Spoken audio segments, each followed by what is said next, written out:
Vote অনশনে মালদার হবিবপুরের 122 নম্বর বুথের মহিলারা গ্রামের উন্নয়ন না হওয়ায় ভোট দিতে নারাজ। 1381 জন ভোটার রাস্তায় বসে প্ল্যাকার্ড হাতে চলে অনশন। রাজ্যের 4টি লোকসভা নির্বাচন মালদা উত্তর, মালদা দক্ষিণ, জঙ্গিপুর এবং মুর্শিদাবাদ।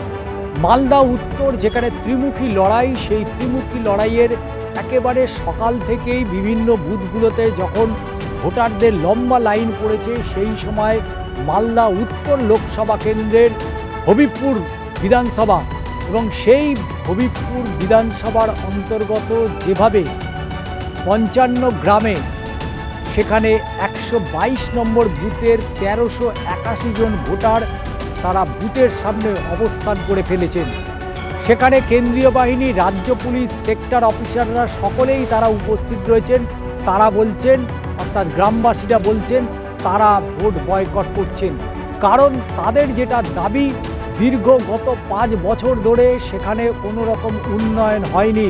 তারা ব্রিজ চেয়েছিলেন, তারা চেয়েছিলেন এলাকার উন্নয়ন, রাস্তাঘাট, কিন্তু কোনো উন্নয়ন গত 5 বছরে না হওয়ার কারণে একেবারে ভোটের দিনকে সকালবেলায় হাতে প্ল্যাকার্ড নিয়ে তারা অবস্থানে বসেছেন।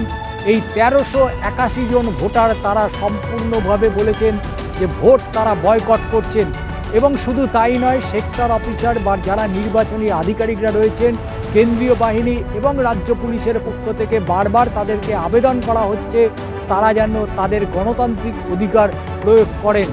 সারা দেশ জুড়ে যখন এই গণতন্ত্রের উৎসব চলছে, সেই সময় মালদা উত্তরে এক অন্য বিরল ছবি আমরা দেখতে পেলাম। চিত্র সাংবাদিক সুব্রত বসুর সাথে ষষ্ঠী চট্টোপাধ্যায়ের প্রতিবেদন, আর প্লাস নিউজ, মালদা।